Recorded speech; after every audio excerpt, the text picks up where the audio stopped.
Estamos de volta com o nosso Entre Manas e a nossa queridíssima convidada, Karen. Karen, agora a gente vai falar de um assunto que você ficou viúva muito jovem, com uma filha pré-adolescente. E assim, você estava no auge da sua carreira quando isso aconteceu. Você tinha acabado de assumir, né, como diretora de operações. Tinha acabado de assumir como diretora de operações e num segmento que eu nunca tinha trabalhado até então. Porque eu comecei, né, como a gente conversou, né, no comecinho, a minha formação foi publicidade, depois especialização em marketing, mas entre, né, essas oportunidades toda da vida, já fazia um bom tempo que eu atuava na área de operações de seguros, né, trabalhando no mercado segurador. E aí foi quando eu recebi a proposta para vir, né, para a empresa que a gente trabalhou juntas, que era uma empresa do mercado de locadoras, né, de terceirização e gestão de frotas, e eu nunca tinha trabalhado nessa área, né, e nunca tinha assumido um cargo de liderança. De liderança, sim, mas não como diretora, né, E aí foi justamente nesse período, né, em que eu estava, né, chegando em patamares que eu nunca imaginei na minha vida profissional que eu poderia chegar, que aí eu tive, né, na vida pessoal, essa perda que foi uma perda muito doída, né, muito sofrida, porque não era, assim, uma pessoa que tinha uma doença há anos, né, não era nada que a gente esperava que fosse acontecer, né, mas, infelizmente, aconteceu, enfim, acho que até isso, sabe, foi a forma como foi, né, não o fato em si, obviamente, mas até a forma como foi um presente, né, porque antes do meu marido falecer, aliás, desde quando minha filha nasceu, que o meu marido trabalhava em casa e eu trabalhava fora, né? Então, ele meio que cuidava da Olivia para mim, né, durante o dia, porque ele estava em casa com uma flexibilidade, né, maior de horários, enfim, ele organizava a agenda profissional dele para o período em que a Olivia estava na escola, então ele ficava ali com essa possibilidade, né, de aproveitar e de acompanhar a Olivia mais no dia a dia, e eu trabalhando fora sempre, era o nosso combinado, e a vida seguiu dessa forma. Quando ele ficou doente no começo do ano, e depois de 2, 3 meses do primeiro problema sério de saúde que ele teve, que aí ele teve que se internar e que depois não saiu mais, foram desde o primeiro dia, né, em que ele internou até o dia em que ele faleceu, foram 92 dias de UTI. Nossa, muito tempo. E aí, olha como Deus é bom, por isso que eu falo assim, né, aquele saquinho de bênçãos, né, que papai do céu não sabe o que fazer, e aí olha pra mim e fala, é ela, pumba, né, e joga. Foi um estágio pra Olivia, principalmente. Então, a Olivia teve pai, mas não presente, para acostumar a viver uma rotina sem ele ali levando para a escola, buscando e tudo mais. Então foram 92 dias em que ela aprendeu a viver, né, sem a presença no dia a dia. A Olivia estava com quantos anos? 9 anos. Isso foi em 2012, né? 2012. O meu marido faleceu em setembro e ela completou 10 em novembro. Então ela tinha 9 para 10 anos. Mas os dois eram muito grudadinhos, né? Porque ele que ficava com ela, né? Então, organizar almoço, levar para a escola, a maioria das vezes buscar na escola. Então, era tudo ele, né? E Papai do Céu deu um pouquinho, né, de bênçãos, né, assim, até nessa hora, porque não, bastantão de bênçãos até nessa hora, porque foram 92 dias que a Olivia teve para aprender, né, antes dele partir, né, definitivamente, ela conseguiu ali criar uma outra rotina, né, sem a presença dele, e acho que, enfim, isso acabou ajudando bastante, assim, ela não sofrer tanto, sofreu muito, mas não sofreu tanto, pelo menos com essa vivência, com essa rotina, ela teve ali uns 3 meses para viver diferente, né, e criar um novo caminho. Mas não foi fácil, né, então assim, eu tinha 41 anos na época, estava assumindo, né, essa posição, né, de diretora de operações numa multinacional, e logo nos primeiros 3 meses de empresa, já indo para fora, para a matriz, que foi quando a gente participou da primeira convenção, e a Priscila me salvando, porque o que eu sabia falar de inglês nessa época? Madonna, Michael Jackson e hot dog, né? Good e morning. ketchup, né? Então, assim... Não, a gente gastou muito. A gente gastou muito. Hello, good E morning. aí, né? E nice to meet you too, né? E a Priscila mega me salvando, né? Porque até nessa época, Sempre. né? Ele não tava. Ele já tava com probleminha de saúde, Tá. mas não tava internado ainda. Sim. E foi uma coisa muito louca, né? Porque quando a gente foi para essa convenção, eu e a Pri, né? Então a gente foi para a cidade ali, matriz da onde a gente da empresa que a gente trabalhava, e ele aproveitou, ele falou assim: já que você vai estar por lá, então eu vou também com a Olivia, mas ele foi para outro país para visitar a irmã dele, que mora em Londres. Ele falou assim: e eu vou fazer o seguinte, a passagem de volta eu vou comprar da França, né? De Paris, onde a gente estava, para o Brasil. Então a gente se encontrou no sábado e viemos embora junto no domingo, né? Porque a nossa convenção tinha acabado, né? Então a gente estava livre ali no final de semana. Isso foi uma das últimas viagens. Foi a última. A última. Foi a última viagem que a gente fez juntos. Foi de um sábado pra para domingo. Deus é perfeito, É. né? Ele... Não. Né? E aí, eu lembro, né? Porque foi essa data da volta foi um final de semana antes do Dia dos Namorados. É verdade, era sempre em junho, né? No comecinho ali do Isso. veranico, né? E aí, a gente voltando juntos, né? Então, a gente terminou de trabalhar na sexta. Sábado, ele chegou com a Olivia, né? E a gente se encontrou e a gente veio embora no domingo. E eu lembro que a gente tava no aeroporto, pegando o voo pra vir embora. E eu falei pra ele, eu falei assim, você tá lascado. Mentira, não falei lascado, falei outra palavra. Mas, né? Os entendedores entenderão. Eu falei, você tá lascado. Eu falei, porque quarta-feira é Dia dos Namorados. E a gente tá em Paris esse final de semana. Eu quero ver você quarta-feira me surpreender. Né? Que Que depois delícia. de Paris, né, gente? O que vai sobra? Depois de sobra? Paris, o que sobra? Ai, sobra o pronto-socorro do Hospital de São Paulo, que foi quando ele internou na quarta-feira. Vocês chegaram de viagem na segunda e na quarta. Na quarta, ele internou. Eu olhei pra ele na triagem do Ele te surpreendeu. hospital.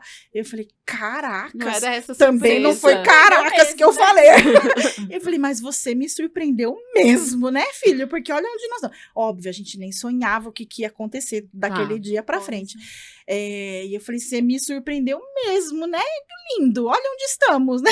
No pronto-socorro do hospital, na triagem, aguardando ser chamado, enfim. Daí foi o dia que ele internou e depois não saiu. Então, foi muito difícil, porque, assim, eu tava no auge, assim, né, da minha vida profissional, da minha carreira, um baita de um desafio, e eu querendo, ele sempre foi uma pessoa que me incentivou muito, né, então, assim, desde o meu primeiro emprego em São Paulo, porque até então, né, eu morava em Campinas, e estudei em Campinas, os meus primeiros trabalhos, né, foram em Campinas. E aí, quem é ali do interior, já trabalhar em São Paulo aquela coisa assim, uau, né? E aí, imagina quem tá em São Paulo trabalhar numa multinacional, viajar, sabe assim, um mar de oportunidades. E eu querendo compartilhar com ele, e ele ali, né, os primeiros dias foram 14 dias de coma induzido, e eu não sabia o que falar, e na UTI a gente cria uma outra família, né, porque você tem ali todo mundo que tem alguém internado na UTI, e eu lembro que tinha uma senhora que o marido dela também estava internado no leito do lado do meu marido, né, do Michael.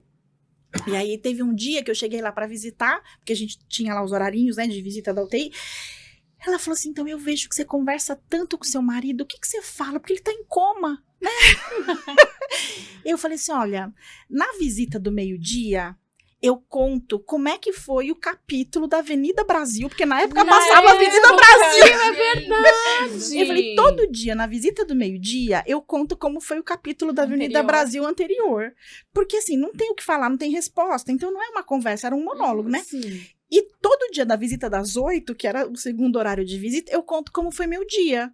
Porque aí, né, eu saía do trabalho, passava lá pra visitar. Ela falou, acho que eu vou fazer o mesmo. Eu falei, então conta, não vai. Meu marido era noveleiro. Então eu contava a Avenida Brasil pra ele na visita do meio-dia e contava como é que tinha sido o dia às 8.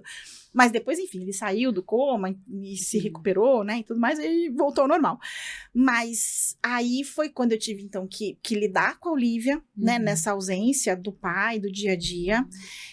Minha mãe veio nessa época para ficar, minha mãe morava em Campinas, né, continuou na casa de Campinas, mas aí ela veio ficar comigo esse período, né, em que o pai estava internado. Até então não existia a decisão da minha mãe morar comigo, porque oficialmente era uma família, eu, ele e a Olivia, né? Foi uma coisa meio só pra te ajudar. Isso, porque eu não tinha com quem deixar a Olivia, né? Eu continuei trabalhando, enfim. Então, foi essa nova vida, assim, pra Olivia, de preparar a Olivia, uma nova vida pra mim, e lidar com aquela possibilidade que não tinha muita certeza, assim, fica bom, não fica bom, sai, não sai, ele não evoluiu positivamente, né, para os tratamentos e tudo mais, e aí, quando ele faleceu, meu pai, agora, né, porque assim, nos primeiros 5 minutos, volto para Campinas, porque oficialmente minha mãe morava lá, eu não tinha como ficar sozinha com a Olivia aqui. Sim. Então, assim, volto para Campinas, mas o que eu faço com a minha carreira e o que a Olivia faz com os amiguinhos? Mas essa dúvida durou 5 minutos, porque na hora, e a Olivia sempre foi minha motivação, né? Desde quando ela nasceu, ela é minha luz, né? E a primeira coisa que eu pensei, eu falei assim, ela já perdeu o pai. Ela não pode perder os amiguinhos. Vai perder o restante. Vai perder todo o resto. É muita perda, né? Eu falei, não, então não vou voltar para Campinas. Então, opção 2. A minha mãe, na época, já tinha um probleminha de saúde. Eu falei assim, me ajuda que eu te ajudo, né? Então, assim, você precisa de alguém que te cuide e eu preciso da sua ajuda para cuidar pra Olivia. Então, vem morar comigo, né? E aí foi quando a gente decidiu, né, pra minha mãe vir pra São Paulo pra morar comigo, porque eu cuidava um pouco dela também, mas ela me ajudou muito sempre, né? E me ajudou também nesse período. E depois foi passar pra Olivia como que era uma vida sem o pai herói, né? E aí eu acho que eu errei, sabe? Assim, aí essa coisa não do bom humor, mas do otimismo, foi uma primeira grande lição que eu aprendi. É exatamente nesse ponto que eu queria chegar, né? Porque você fala de uma história extremamente desafiadora, difícil mesmo, né? Difícil. Triste, dura, implacável. E você fala dela com leveza, né?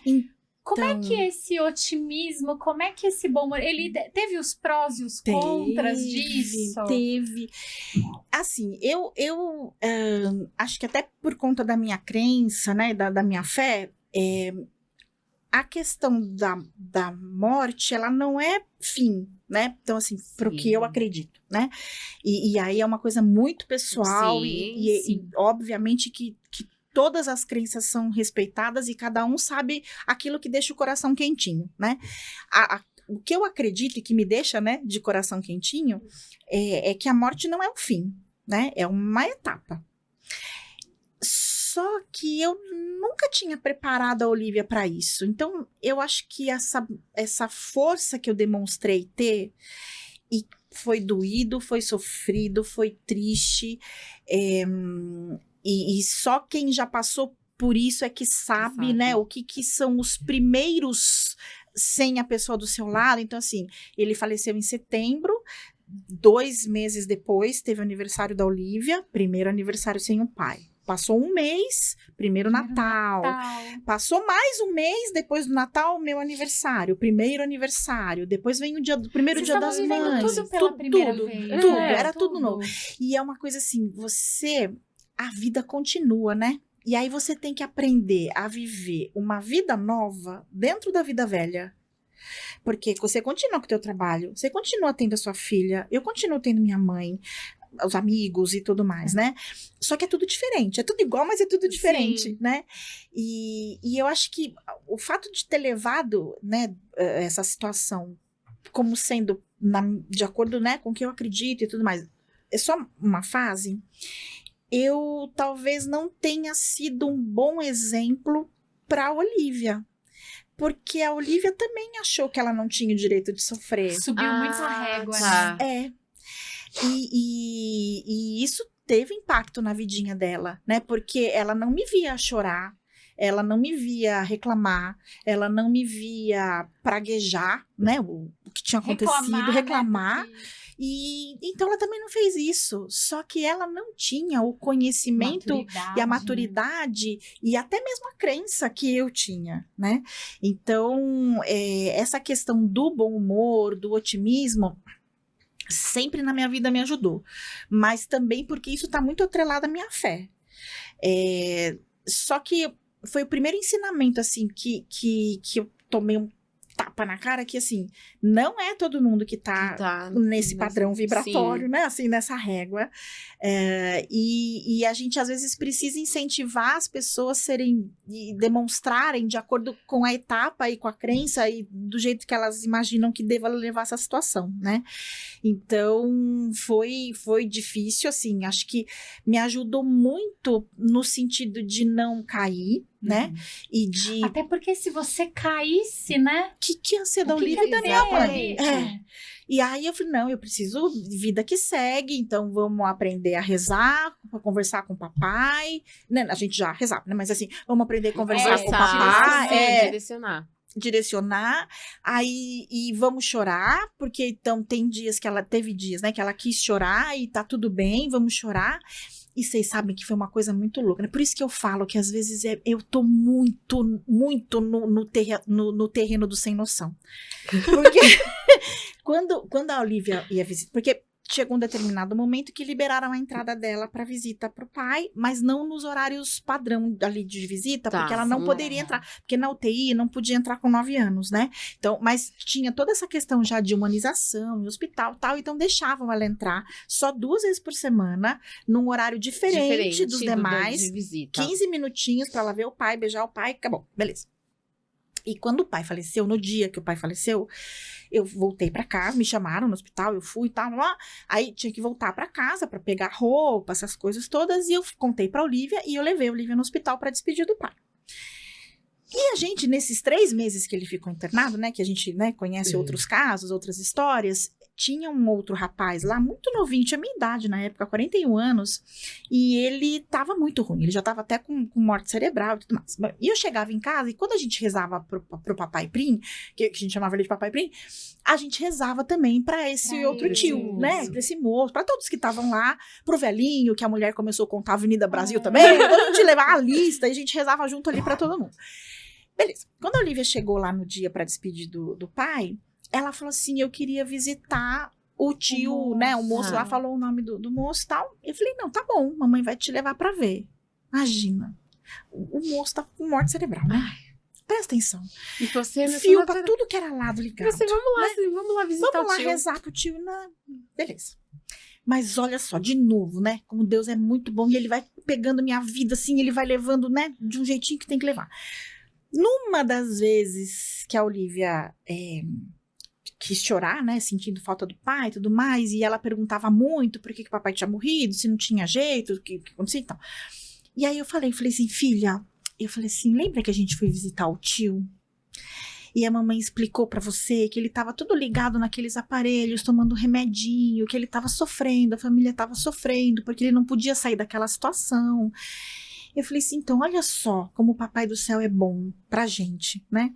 Porque o papai não precisou passar por isso, né? O papai ficou doente, que não era aquilo que a gente queria que acontecesse, e foi melhor pro papai, para que ele sofresse menos, que ele seguisse o caminho dele, né? Para outros rumos, né? Para outro caminho de desenvolvimento.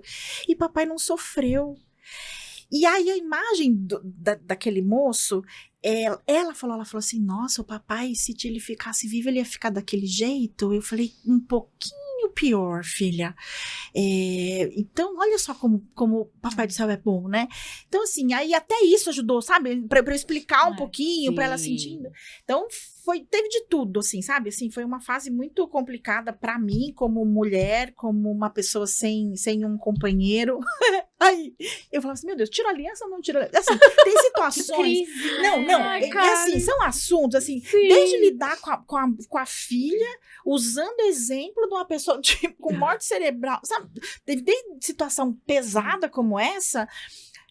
até assim, o que eu faço com a aliança? Aí eu fui no Google. Eu falei assim, quanto tempo viúva tira a aliança? Só que no Google, pasme, só tem menção de viúvas velhinhas, né? Então, muitas senhoras usam a aliança até morrer. Até morrer, usa a aliança do marido junto com a aliança própria. E eu falava, nossa, mas eu só tenho 41 anos, né? E aí eu falei assim, quer saber? Vou tirar. Eu falei assim, não sei, não tinha nada do Google dizendo datas para tirar a aliança em caso de viúva. Eu falei, mas vou tirar. E aí, quando completou assim um mês, eu falei, não, vou tirar. Aí tem uma caixinha em casa que tem as nossas 2 alianças guardadas e lá está. E faz parte da minha vida, mas teve o seu momento, né? Então, agora, né, esse ano completou 12 anos, né, que ele faleceu, e a gente ainda aprende, né, viver sem ele, né? Porque sempre tem uma situação nova, né? Sim. Olivia tá estudando. Não, a gente sempre vai se questionar, nossa, como seria, né, se estivesse aqui, sempre vai ter esse tipo de questionamento. Então, e a gente vai aprendendo, mas assim, agora a gente sabe que ele tá... com a vida, né, dele, a evolução dele, eu tô com a minha, Olivia também, cada uma entendeu de um jeito, a Olivia entendeu que ela não lida com esse assunto da mesma maneira que eu, né? Então ela se permitiu sofrer, depois de uns anos, ela se permitiu sofrer a ausência do pai, e a gente aprende tudo muito juntos, né? Então, assim, não é fácil até hoje, apesar de eu já estar, né, com outro relacionamento, e a gente já tá bem resolvido com isso, a Olivia também já sabe, né? Ela já não sofre pelo que aconteceu, sofre pela ausência. No começo sofria do porquê, né? Aconteceu. Hoje já não é mais nesse sentido, e a gente vai aprendendo e vai vivendo, e é mais um desafio, assim, é mais uma transição de carreira pessoal, né? De casada para viúva. A vida e as suas transições eternas. Mas que a gente vai aprendendo, né? Como lida. Tem algumas coisas que você consegue seguir, que você já passou por algo semelhante, tem outras que são completamente novas. E a gente acredita e vive, né? E o bom humor, eu acho que tá muito atrelado a isso, a como a gente encara, sabe? As coisas que acontecem com a gente, né? E pode parecer frase motivacional, clichê de traseira de caminhão, mas acho que é isso mesmo, assim, todo dia a gente acorda e a gente decide, né? Que jeito que a gente quer viver, né? Motivos para mim ou para qualquer um da gente aqui ou de quem tá escutando a gente não faltam pra gente olhar um jeito mais realista, talvez, e pesado das coisas que acontecem na nossa vida. Mas a gente pode decidir olhar de outro jeito, né? Então, e por isso que eu falo assim, né? Qualquer que seja, né? Mas a fé ajuda muito, né? Então, quando eu fui fazer um curso de evangelização, um dos rapazes que estavam dando esse curso, ele falou assim, olha, sempre agradeça, porque por pior que possa parecer, poderia ser muito pior. Pior ainda, né? Então, assim, eu aprendi a ser grata, sabe? Por absolutamente tudo. Então, assim, algumas coisas me ajudam nesse bom humor. Apesar de ser um pouco sem noção, mas não é que eu sou descabeçada. É porque eu tenho muita fé e muita gratidão. E eu tenho plena consciência de... E a gente fala recorrentemente disso, né? Da gratidão. Como isso é importante, é muito importante, porque é um alimento, sabe? Assim, é você ter fé e você ser grata por absolutamente tudo que te acontece, é um alimento para que você continue sendo dessa forma. não que eu viva no mundo de Alice, que eu sei... Nossa, Poliana. Não. Mas ajuda, assim, sabe? Ajuda a gente a entender que tudo que poderia ser pior não é. E que a gente tem outras pessoas que têm uma vida muito pior do que a gente, umas situações piores. Exatamente, situações muito mais desafiadoras e complexas. Então, assim, quem sou eu? Quem sou eu para achar que a minha vida é ruim? De tudo que me aconteceu. Porque, assim, né, tanta coisa boa também aconteceu e acontece todo dia. Sim. Quem sou eu para ser ingrata ao ponto de não valorizar aquilo que eu tenho, né? Seria muito, muito mesquinho, muito pequeno da minha parte não ser eternamente grata. E acho que o bom humor vem disso, assim, né? Porque como, pra mim, tudo é presente, então... Você vai desembrulhando. Vou desembrulhando, entendeu? E vou agradecendo, e vou brincando com as situações que são pesadas. Porque também não leva a nada a gente ser, sabe, mal-humorado, assim, e você não vai fazer com que as coisas mudem na sua vida. Exatamente. Porque o que você tem que passar, você vai passar. Né? As escolhas que a gente faz na vida, aquilo que a gente planta, a gente vai colher. Então, por que não fazer isso com leveza, né? Por que não deixar a situação mais gostosa, né? É isso. Então, acho que é isso que vem um pouquinho ajuda no dia. Assim, para os meus clientes, para as pessoas que eu interajo, né, que a vida ela é um lugar em que você está condenado a ser livre para fazer escolhas, né? Como você vai viver cada situação, como você vai enfrentar cada dilema, né? Cada problema e eu pude testemunhar esse momento da sua vida, né? E eu já me sentia grata por ter visto, né, esse exemplo de você, né? Nenhuma vez eu vi você praguejar, eu vi você murmurar, mesmo passando pelo cenário mais desafiador possível, e a gente te agradece hoje, né, por trazer isso tudo para um monte de gente. É lição de vida, assim. E assim, Papai do Céu, né, sempre me dando coisas que às vezes nem acho que eu mereço tanto, mas assim, as pessoas que eu encontrei em toda a minha jornada, né? Então, e eu já tive a oportunidade de te agradecer, mas eu acho que nunca vai ser suficiente. O apoio, a ajuda, a compreensão, sabe? Tudo fica menos pesado, sabe? Quando você tem ali do lado pessoas que você percebe que estão se importando com você, sabe? Então, enfim, não é fácil, mas fica menos difícil. Fica menos difícil. A gente se sente acolhida, né? Exatamente, Paty, exatamente. E essa palavra, assim, acolhimento, que também é meio modinha, né? Essa coisa de acolhimento, mas... é de verdade, sabe? Não é aquele acolhimento que é muito mais para quem está acolhendo se sentir com a missão cumprida. Não, o acolhimento, ele tem que valer para quem está sendo acolhido. Né? Não é assim. Você tem que sentir. Exatamente. Você tem que sentir. Não adianta eu te dizer, olha, eu tô aqui, né? E não fazer nada. E não fazer nada. Não se movimentar. Exatamente. Falar da boca pra fora. Exatamente. É aquela coisa meio que quem é do interior sente quando vem pra São Paulo. Assim, eu vou marcar uma pizza, mas nunca me dá nem endereço. Exatamente. Vamos combinar um dia lá em casa? Nunca, nem sei onde é que você mora. Então, assim, não é isso. Acho que esse acolhimento, ele precisa ser verdadeiro para quem tá precisando.